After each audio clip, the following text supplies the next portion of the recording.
So I'm about to talk about a stand that is the strongest amongst all of the JoJo universe. Its user is unaware and unable to control its power at first, and is unmatched by anyone else in the entire JoJo universe. This, of course, is Ocarine, controlled by Akari Akaza. Now this may come as a surprise to some of you who've seen my strongest stand in JoJo video, mainly because I forgot to mention most of her most powerful abilities. I did mention existence manipulation, time stop, time travel, and matter manipulation, but I forgot some of her more powerful powers, such as her anti-bully ranger abilities, her leaf shield, and her instant regeneration abilities. But yes, let's get more into depth on this stand. Ocarine is the stand of 13-year-old Akari Akaza. Its stats are A in destructive power, B in speed, A in range, C in durability, B in precision, and C in developmental potential. It is also what is referred to as a natural stand. She didn't gain her stand through the arrow or through some form of other stand method, such as Pucci stand discs, the Holy Corpse parts, or family genetics. Her stand evolved naturally, and she's had it since she was very young, as seen in the flashback episode of Yuri Yuri Season 1, Episode 11. In that episode, we've seen the beginnings of her stand's basic abilities, such as anti-bully ranger powers, and her leaf shield ability, which works very similar to Love Train, in which she takes the pain of a scraped knee and sends it to the other end of the universe. She is able to precisely predict where the pain will go to. This is most likely like an Act 1 version of her instant regeneration ability. Akari is the victim of two massive explosions during the run of Yuri Yuri, and another incident in which she was in a canister and fell into the ocean. She should have died in all of those instances, but Akari activates and regenerates her almost immediately. Ocarine also has a few abilities tied to the buns on Akari's hair. She has Super Akari mode, in which when she removes her buns or her limiters, she is able to release her most powerful, full-fledged form. She isn't Super Saiyan, because that would require Saiyan blood, and she obviously doesn't have Saiyan blood.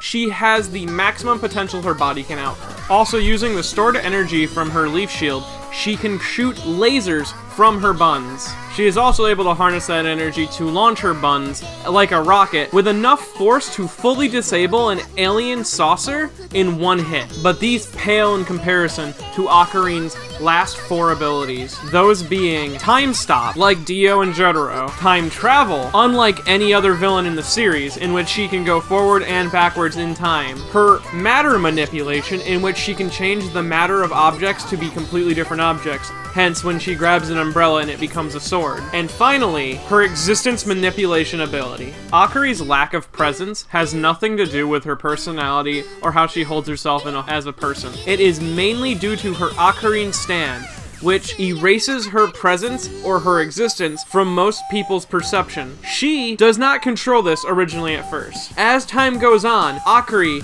the master manipulator, figures out how to use this to her advantage. As you can see, during a Othello match with Master Othello player Sakurako, she is able to hide her moves through her lack of presence or her lack of existence. And during later episodes of the show, she is able to hide the existence of other characters, completely erasing them from that episode.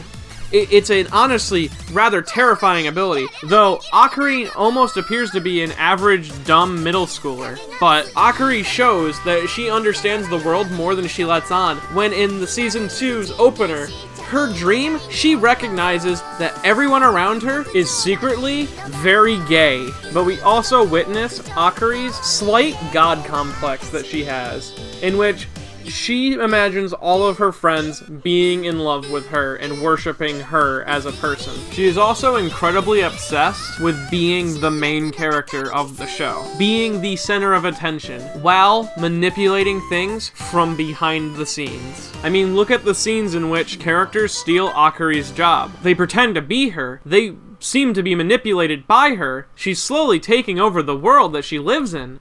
Oh, thank goodness no one else has stands, or, I mean, a powerful stand unlocks stands in other people. Does that mean...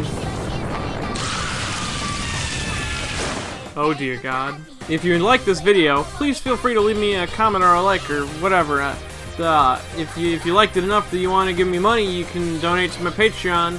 And if you didn't like this video, please unsubscribe, because I don't care. Oh, and if you're wondering, how is she in the JoJo universe? Well, you see, she comes from the JoJo universe, and manipulated her existence so much that she fell through into another universe, which is the Yuri Yuri universe. So that's how she got.